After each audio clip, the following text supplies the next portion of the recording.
É esse livrinho aqui, ó. Vamos lá? Vem ler com a Lud. Michel Foucault, A Ordem do Discurso. Aula inaugural no Collège de France, pronunciada em 2 de dezembro de 1970.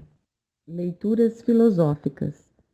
Tradução Laura Fraga de Almeida Sampaio. Edições Loyola.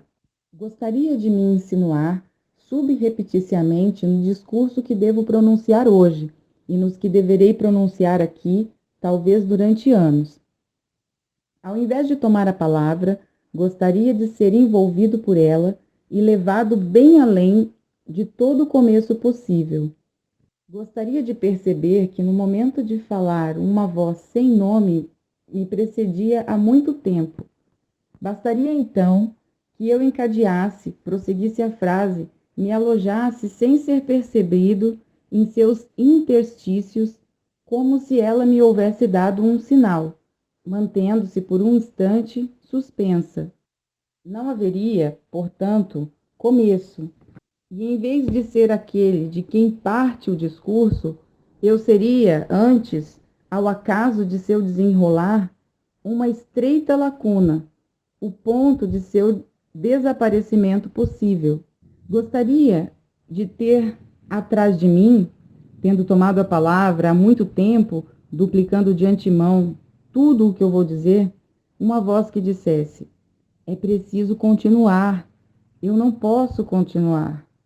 É preciso continuar, é preciso pronunciar as palavras enquanto há.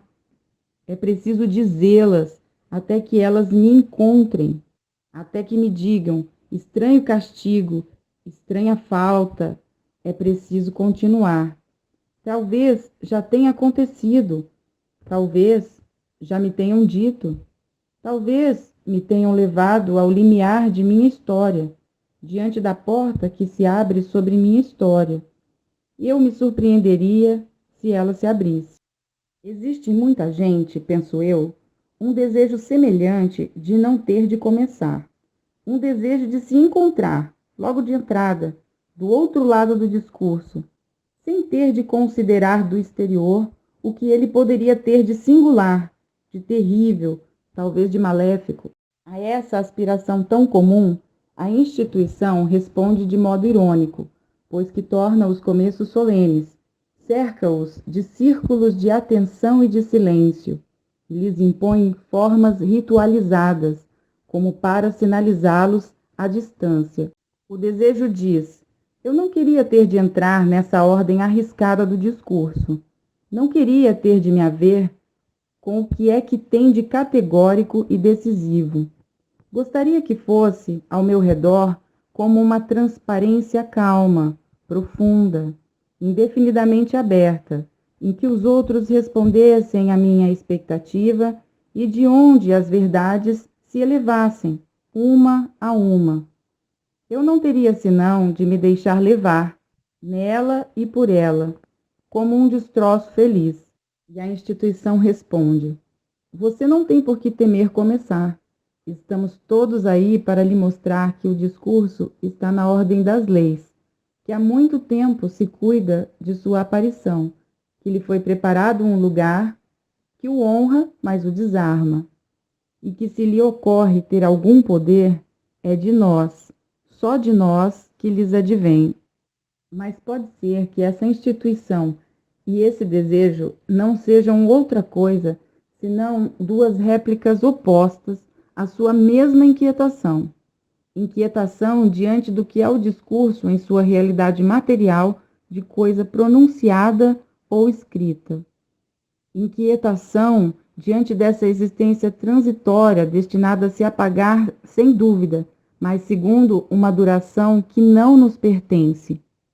Inquietação de sentir sobre essa atividade, todavia cotidiana e cinzenta, poderes e perigos que mal se imagina. Inquietação de supor lutas, vitórias, ferimentos, dominações, servidões, através de tantas palavras, cujo uso há tanto tempo reduziu as asperidades. Mas o que há, enfim, de tão perigoso no fato de as pessoas falarem e de seus discursos proliferarem indefinidamente. Onde, afinal, está o perigo? Eis a hipótese que gostaria de apresentar esta noite, para fixar o lugar, ou talvez o teatro muito provisório, do trabalho que faço.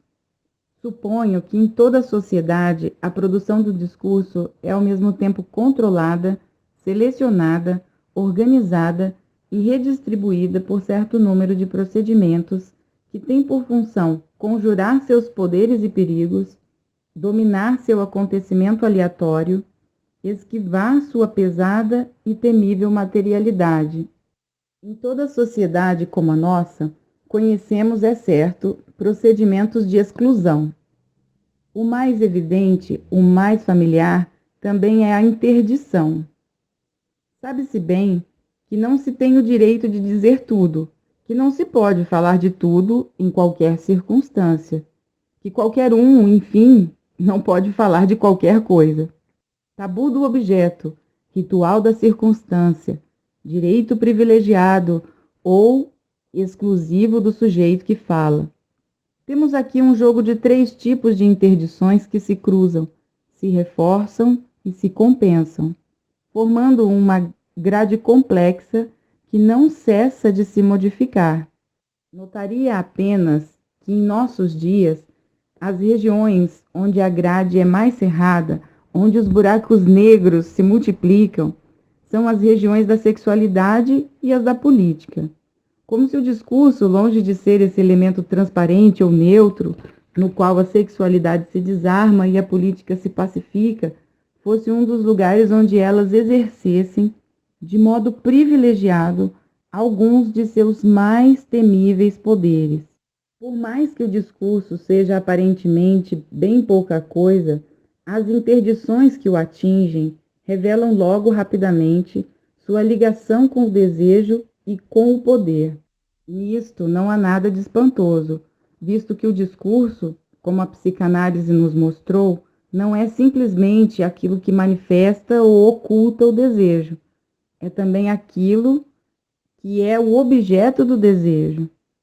E visto que a história não cessa de nos ensinar, o discurso não é simplesmente aquilo que traduz as lutas ou sistemas de dominação, mas aquilo pelo que se luta, o poder do qual nós queremos apoderar. Existe em nossa sociedade outro princípio de exclusão, não mais a interdição, mas a separação e a rejeição. Penso na oposição, razão e loucura. Desde a Alta Idade Média, o louco é aquele cujo discurso não pode circular como o dos outros. Pode ocorrer que a sua palavra seja considerada nula e não seja acolhida, não tendo verdade nem importância, não podendo testemunhar na justiça, não podendo autenticar um ato ou um contrato, não podendo nem mesmo, no sacrifício da missa, permitir a transubstanciação e fazer do pão um corpo. Pode ocorrer também, em contrapartida, que se lhe atribua, por oposição a todas as outras, estranhos poderes, o de dizer uma verdade escondida, o de pronunciar o futuro, o de enxergar com toda a ingenuidade aquilo que a sabedoria dos outros não pode perceber. É curioso constatar que durante séculos na Europa, a palavra do louco não era ouvida, ou então, se era ouvida, era escutada como uma palavra de verdade, ou caía no nada, rejeitada tão logo proferida, ou então nela se decifrava uma razão ingênua ou astuciosa, uma razão mais razoável do que as das pessoas razoáveis. De qualquer modo, excluída ou secretamente investida pela razão, no sentido restrito, ela não existia. Era através de suas palavras que se reconhecia a loucura do louco. Elas eram o lugar onde se exercia a separação, mas não eram nunca recolhidas nem escutadas. Jamais antes do fim do século XVIII, um médico teve a ideia de saber que era dito, como era dito, por que era dito, nessa palavra que, contudo, fazia diferença. Todo esse imenso discurso do louco retornava ao ruído. A palavra só lhe era dada simbolicamente, no teatro onde ele se apresentava, desarmado e reconciliado, visto que representava ali um papel de verdade mascarada. Disse-á que hoje tudo isso acabou ou está em vias de desaparecer, que a palavra do louco não está mais do outro lado da separação, que ela não é mais nula e não aceita, que ao contrário, ela nos leva à espreita, que nós aí buscamos um sentido, ou um esboço ou as ruínas de uma obra, e que chegamos a surpreendê-la. Essa palavra do louco, naquilo que nós mesmos articulamos no distúrbio minúsculo por onde aquilo que dizemos nos escapa. Mas tanta atenção não prova que a velha separação não voga mais. Basta pensar em todo o aparato de saber mediante do qual deciframos essa palavra. Basta pensar em toda a rede de instituições que permite a alguém, médico, psicanalista, escutar essa palavra e que permite ao mesmo tempo ao paciente vir trazer ou desesperadamente reter suas pobres palavras. Basta pensar em tudo isso para supor que a separação, longe de estar apagada, se exerce de outro modo, segundo linhas distintas, por meio de novas instituições e com efeitos que não são de modo algum os mesmos.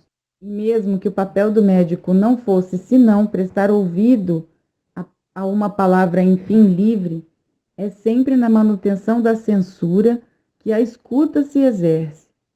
Escuta de um discurso que é investido pelo desejo e que se crê, para sua maior exaltação ou maior angústia, carregado de terríveis poderes. Se é necessário o silêncio da razão para curar monstros, basta que o silêncio esteja alerta, e eis que a separação permanece. Talvez seja arriscado considerar a oposição do verdadeiro e do falso como um terceiro sistema de exclusão, ao lado daqueles que de fato acabo de falar. Como se poderia razoavelmente comparar a força da verdade com as separações, como aquelas separações que de saída são arbitrárias, ou que ao mesmo tempo se organizam em torno de contingências históricas que não são apenas modificáveis, mas estão em perpétuo deslocamento, que são sustentadas por todo um sistema de instituições que as impõem e reconduzem, enfim, que não se exercem sem pressão, nem sem ao menos uma parte de violência. Certamente, se nos situarmos no nível de uma proposição no interior de um discurso, a separação entre o verdadeiro e o falso não é nem arbitrária, nem modificável, nem institucional, nem violenta. Mas se situarmos em outra escala, se levantamos a questão do saber qual é constantemente, através de nossos discursos, essa vontade de verdade que atravessou tantos séculos da nossa história, ou qual é, em sua forma muito geral, o tipo de separação que rege nossa vontade de saber, então é talvez algo como um sistema de exclusão, sistema histórico institucionalmente constrangedor, que vemos desenhar-se.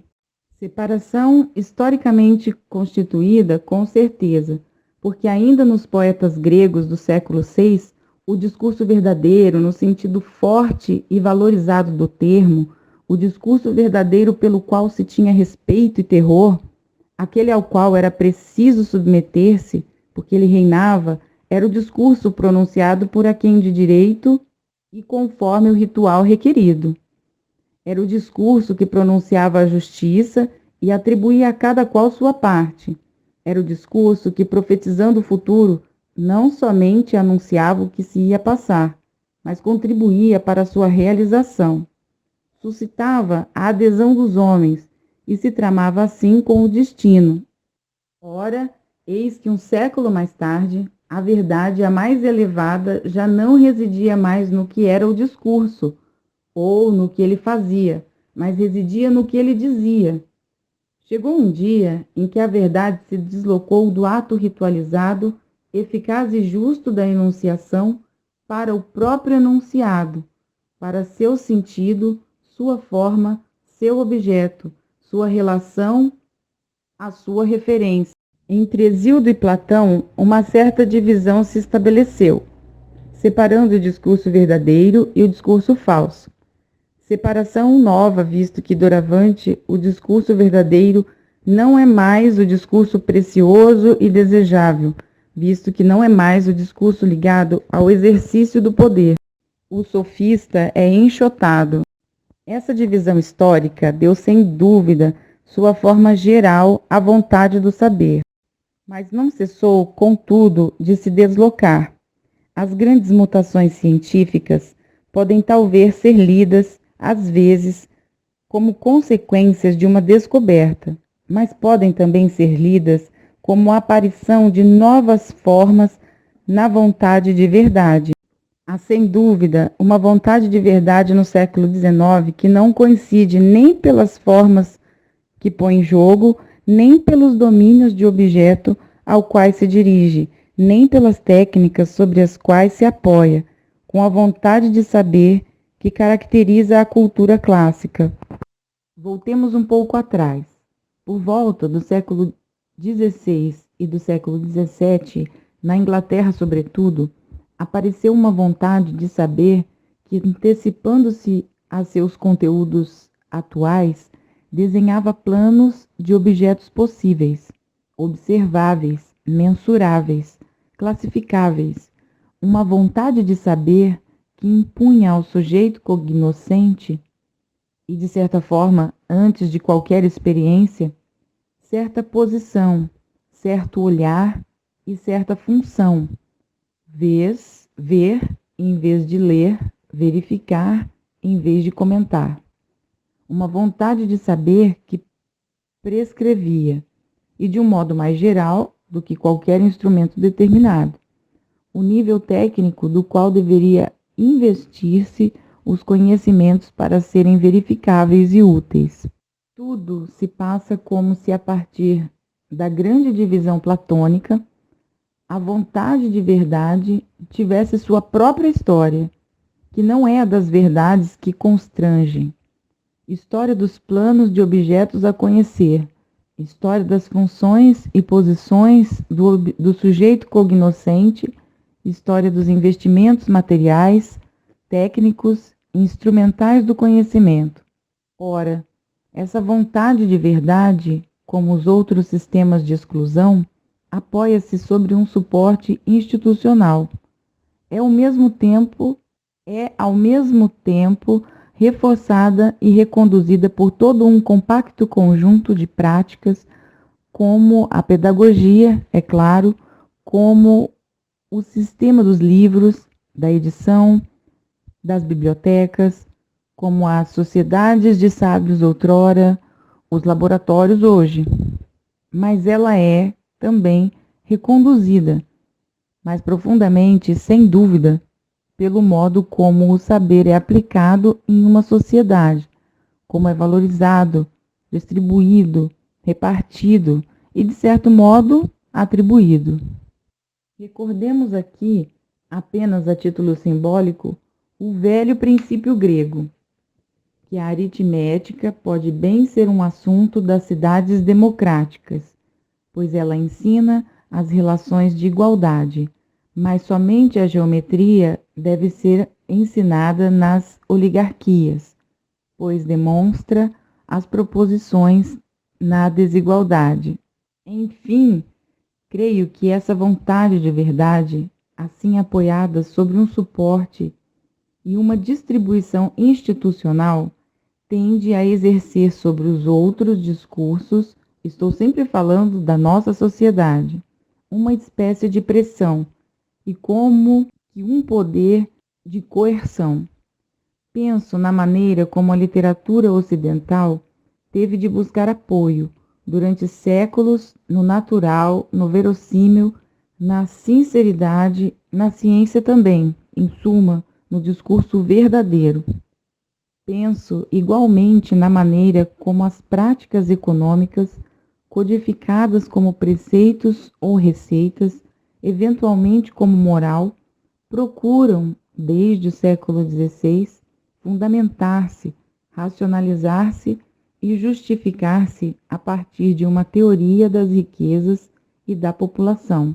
Penso ainda na maneira como um conjunto tão prescritivo quanto o sistema penal procurou seus suportes ou sua justificação, primeiro, é certo, em uma teoria do direito, depois, a partir do século XIX, em um saber sociológico, psicológico, médico, psiquiátrico, como se a própria palavra da lei não pudesse mais ser autorizada em nossa sociedade, senão por um discurso de verdade. Dos três grandes sistemas de exclusão que atingem o discurso, a palavra proibida, a segregação da loucura e a vontade de verdade foi do terceiro que falei mais longamente. É que há séculos os primeiros não cessaram de orientar-se em sua direção. É que cada vez mais o terceiro procura retomá-los por sua própria conta para ao mesmo tempo modificá-los e fundamentá-los. É que, se os dois primeiros não cessam de se tornar mais frágeis, mais incertos na medida em que são agora atravessados pela vontade de verdade, esta, em contrapartida, não cessa de se reforçar, de se tornar mais profunda e mais incontornável. E, contudo, é dela, sem dúvida, que a menos se fala, como se para nós a vontade de verdade e suas peripécias fossem mascaradas pela própria verdade em seu desenrolar necessário.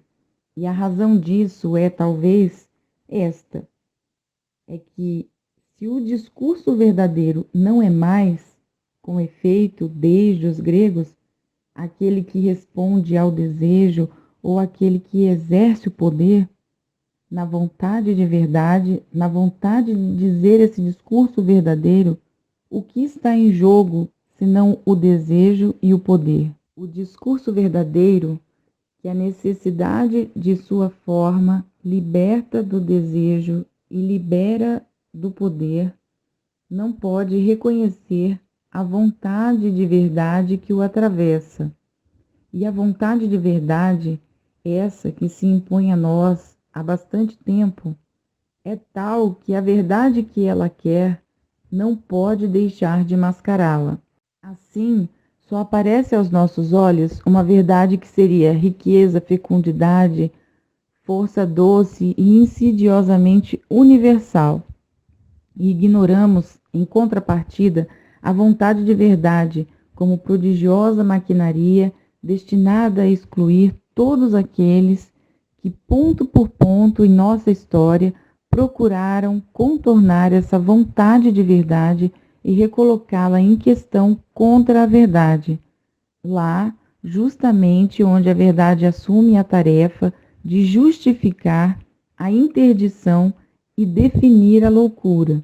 Todos aqueles de Nietzsche a Artaud e a Bataille devem agora nos servir de sinais altivos, sem dúvida, para o trabalho de todo dia.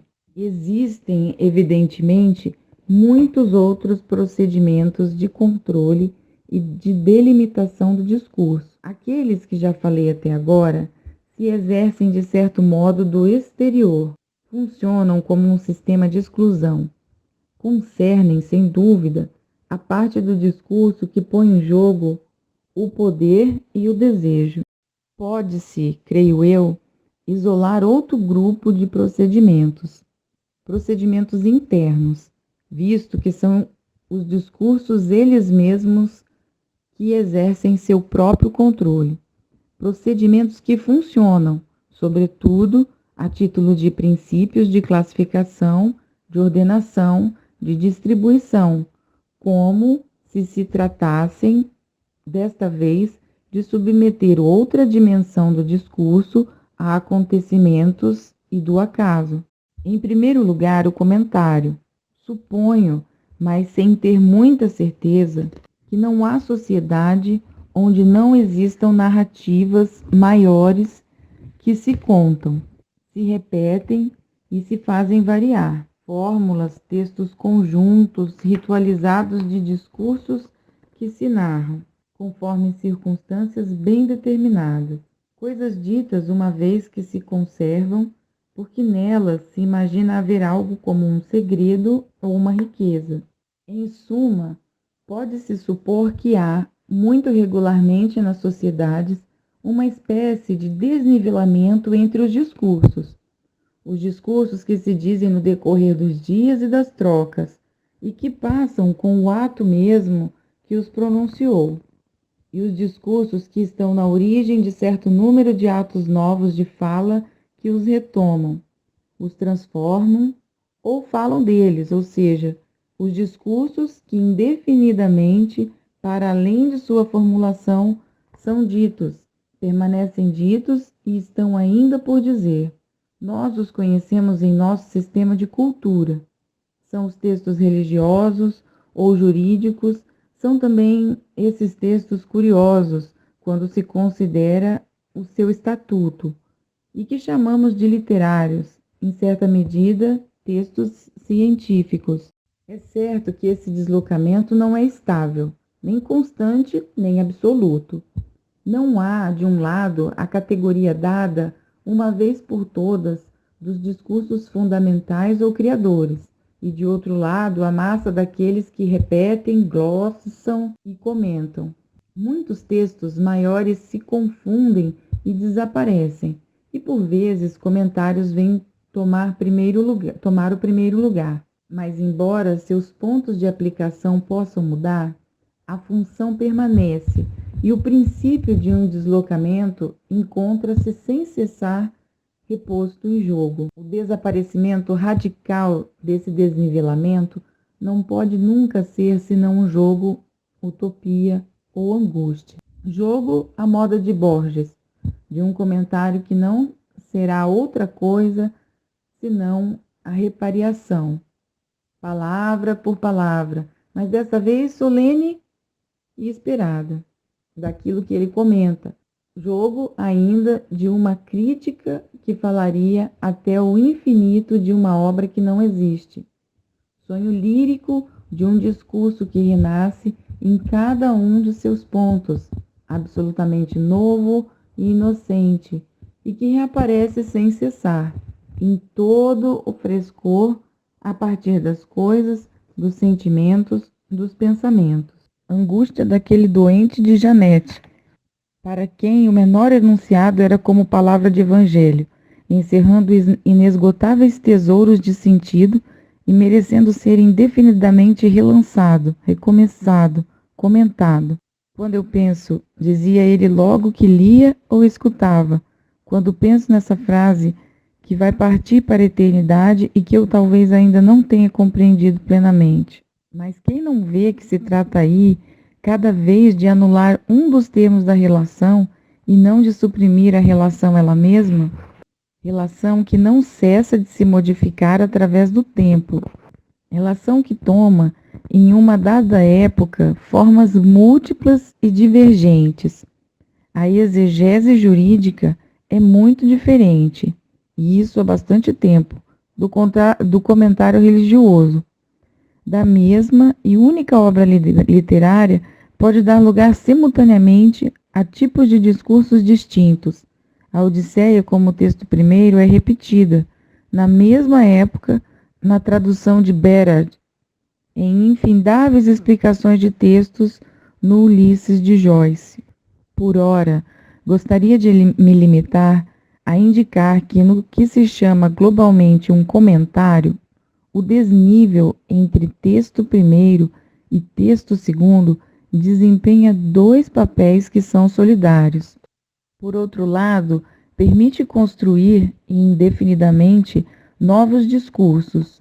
O fato de o texto primeiro pairar acima, sua permanência, seu estatuto de discurso sempre reatualizável, o sentido múltiplo ou oculto de que passa por ser detentor, a reticência e a riqueza essenciais que lhe atribuímos, tudo isso funda uma possibilidade aberta de falar. Mas, por outro lado, o comentário não tem outro papel, sejam quais forem as técnicas empregadas, senão o de dizer, enfim, o que estava articulado silenciosamente no texto primeiro. Deve, conforme um paradoxo que ele desloca sempre, mas ao qual não escapa nunca, dizer pela primeira vez aquilo que, entretanto, já havia sido dito e repetir incansavelmente aquilo que, no entanto, não havia jamais sido dito. A repetição indefinida dos comentários é trabalhada no interior pelo sonho de uma repetição disfarçada. Em seu horizonte não há talvez nada além daquilo que havia em seu ponto de partida, a simples recitação. O comentário conjura o acaso do discurso, fazendo-lhe a sua parte.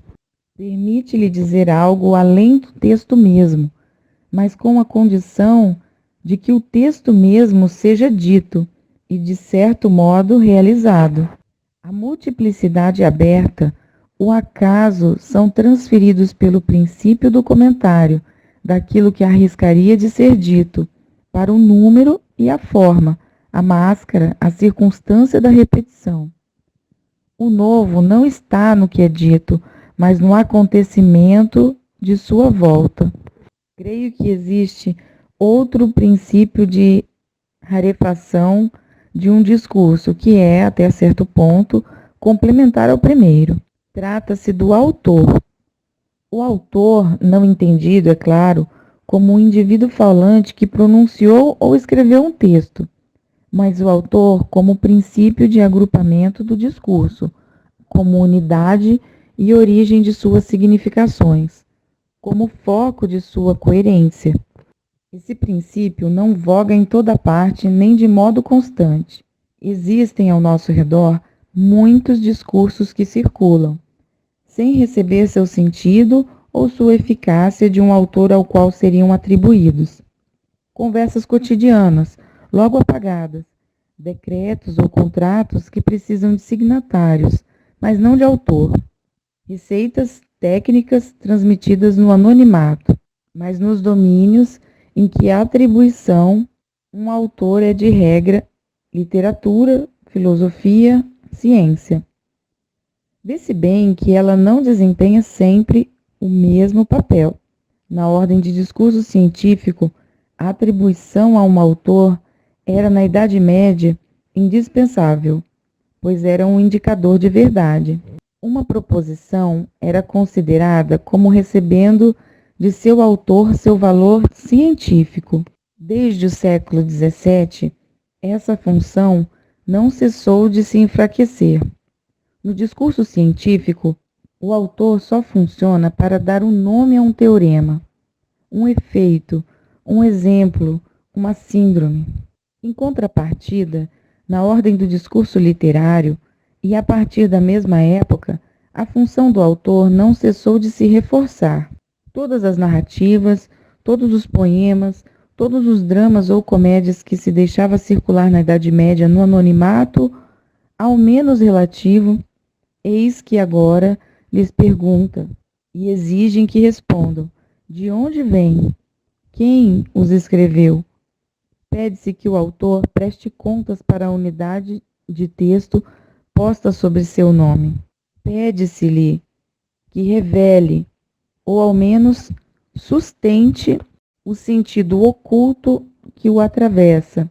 Pede-se-lhe que os articule com a sua vida pessoal e suas experiências vividas, com a história real que os viu nascer. O autor é aquele que dá à inquietante linguagem da ficção suas unidades, seus nós de coerência, sua inserção no real.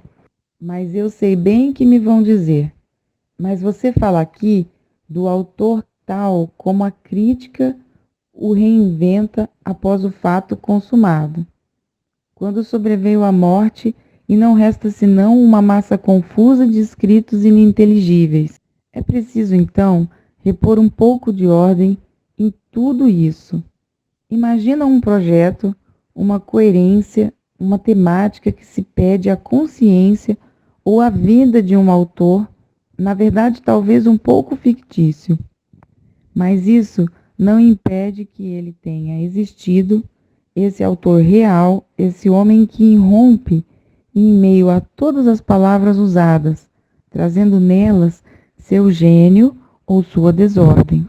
Seria absurdo negar, é claro, a existência do indivíduo que escreve e inventa, mas penso que, ao menos desde uma certa época, o indivíduo que se põe a escrever um texto no horizonte do qual paira uma obra possível, retoma por sua conta a função do autor. Aquilo que ele escreve e o que não escreve, aquilo que desenha, mesmo a título de rascunho provisório, como esboço da obra, e o que deixa vai cair como conversas cotidianas.